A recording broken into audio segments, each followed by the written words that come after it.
নমস্কার বন্ধুরা, আমার চ্যানেলে আপনাদের সবাইকে স্বাগত। আজ আমি আপনাদের সাথে শেয়ার করব ফুলকপির পরোটার রেসিপি। ফুলকপির পরোটা বানানোর জন্য এখানে একটা ফুলকপি নিয়েছি। ফুলকপির ফুলগুলোকে প্রথমে কেটে নিচ্ছি।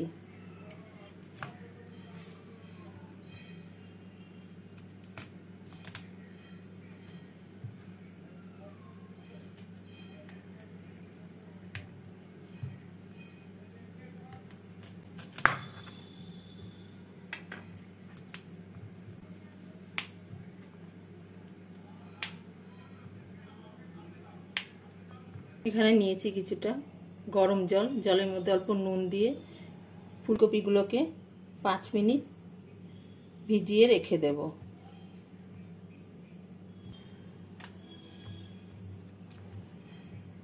ফুলকপির পরোটার জন্য একটা ভাজা মশলা তৈরি করে নেব। গ্যাসে একটা ফ্রাই প্যান বসিয়ে তার মধ্যে দিয়ে দিচ্ছি 2টো শুকনো লঙ্কা, হাফ টিস্পুন ধনে, হাফ টিস্পুন জিরে, দিচ্ছি কয়েকটা গোলমরিচ। শুকনো ভেজে গুঁড়ো করে নেব।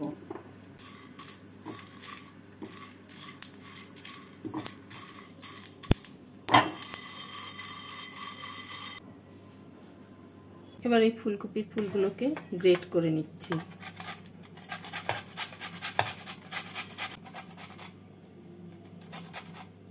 ডাঁটাটাকে ফেলে দেব।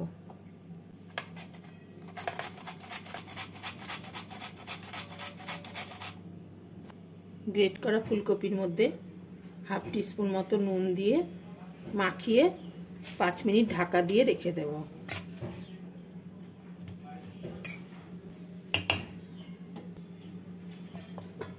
এবার একটা পাত্রে নিয়ে নেব 2 কাপ আটা।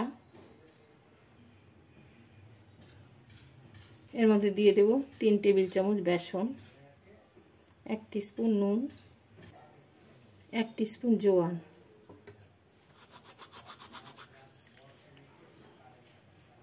ভালো করে মিশিয়ে নিচ্ছি।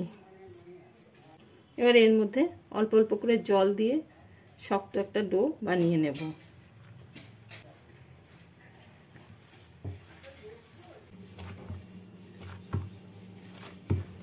এইভাবে শক্ত একটা ডো তৈরি করে নিলাম। এবার হাতের মধ্যে অল্প তেল নিয়ে আটাটাকে মাখিয়ে 10 মিনিট ঢাকা দিয়ে রেখে দেব।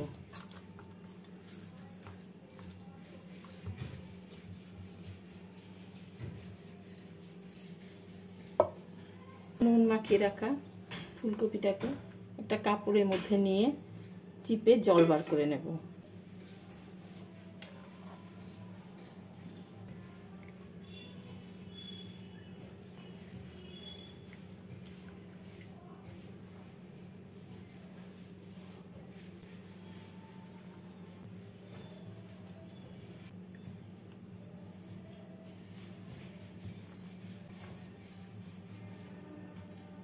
জল বার করে নেওয়ার জন্য ফুলকপিটা ঝরঝরে হয়ে গেছে। আমি এমনি জল দিয়ে আটাটা মেখে নিয়েছি। আপনারা এই ফুলকপি থেকে বেরোনো জলটা দিয়েও কিন্তু আটাটা মেখে নিতে পারেন। গ্যাসে ফ্রাই প্যান বসিয়ে ফ্রাই প্যানের মধ্যে দিয়ে দিচ্ছি 1 টেবিল চামচ সাদা তেল। তেলটাকে ভালো মতো গরম করে নিচ্ছি। তেলটা গরম হয়ে গেছে। এর মধ্যে দিয়ে দিচ্ছি হাফ টিস্পুন জিরে, দিয়ে দিচ্ছি গ্রেট করা 1 ইঞ্চি আদা আর 2টো কাঁচা লঙ্কা। নাড়াচাড়া করে নেব। এর মধ্যে ফুলকপিগুলো দিয়ে দেব।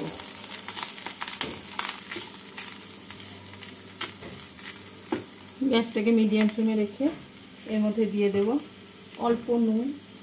আটা মাখার মধ্যে নুন আছে আর ফুলকপির মধ্যে নুন দিয়ে মাখিয়ে রেখেছিলাম, সেজন্য অল্প পরিমাণে নুন দিয়ে দিলাম। দিচ্ছি অল্প হলুদ আর দিয়ে দেব ভেজে গুঁড়ো করে নেওয়া মশলা। ভালো করে মিশিয়ে 2 মিনিট মতো ভেজে নেব। 2 মিনিট মতো ভেজে নিলাম। এবার এর মধ্যে দিয়ে দিচ্ছি কিছুটা কুচনো ধনেপাতা কুচি দিয়ে নাড়াচাড়া করে এর মধ্যে দিয়ে দিচ্ছি আমি হাফ টিস্পুন গরম মশলা গুঁড়ো দিয়ে নাড়াচাড়া করে পুরটাকে নামিয়ে নেব।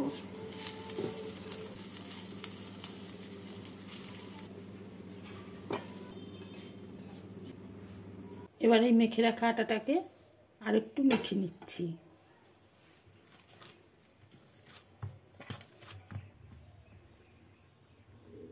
এবার এখান থেকে লেচি কেটে নেব।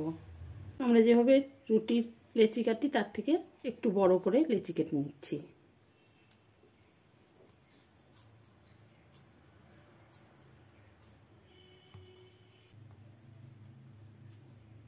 এখানে আমি 2 কাপ আটা দিয়ে 6টা লেচি তৈরি করে নিলাম।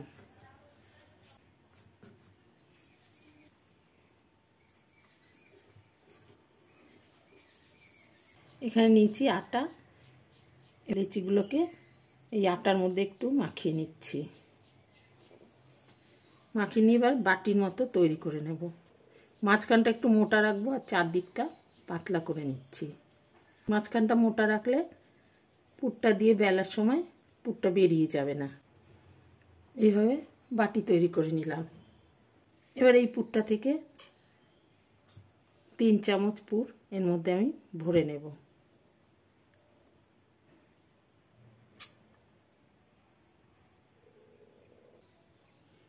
মুখটাকে বন্ধ করে দিচ্ছি।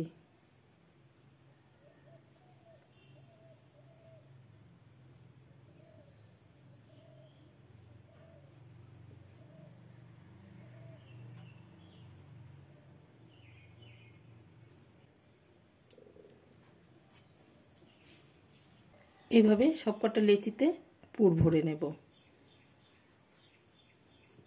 আরও একটা আমি তৈরি করে দেখিয়ে দিচ্ছি।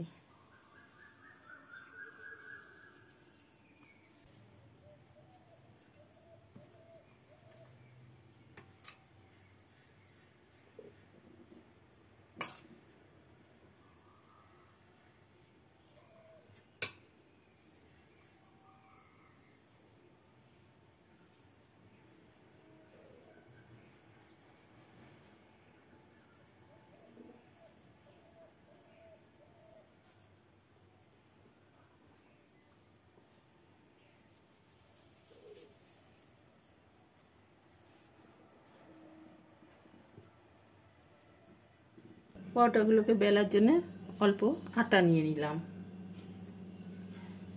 হাত দিয়ে একটু বড় করে গোল করে নিচ্ছি। এবার হালকা হাতে বেলে নেব। খুব বেশি চাপ দিয়ে বেলতে যাবেন না, তাহলে পুরগুলো বেরিয়ে যাবে।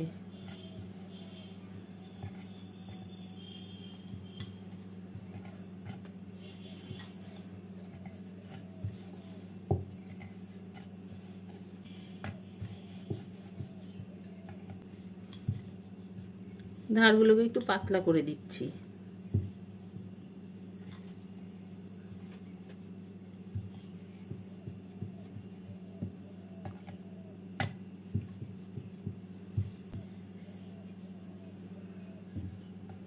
এইভাবে বেলে নিলাম।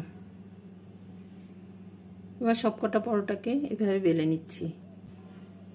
আর একটা পরোটা আমি বেলে দেখিয়ে দেব।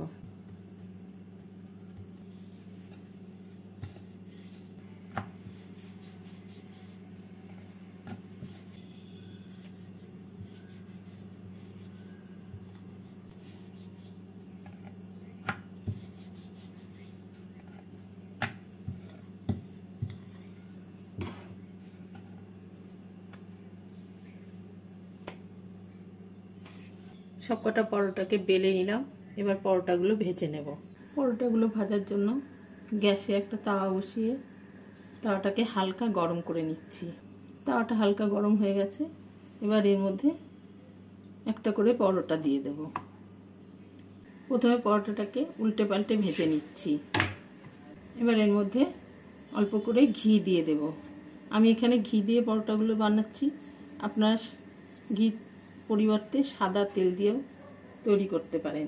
তবে ঘি দিয়ে বানালে এই পরোটাগুলো খেতে ভালো লাগে।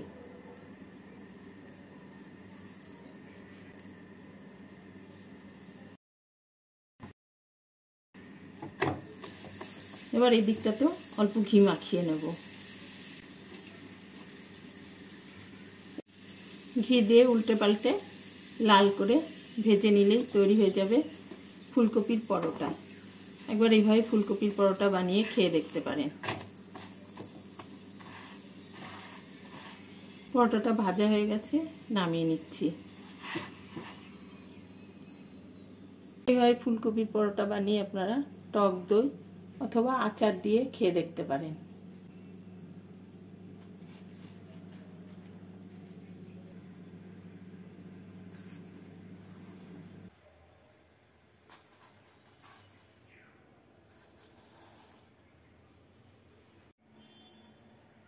একটা পরোটা আমি ছিঁড়ে ভেতরটা দেখিয়ে দিচ্ছি।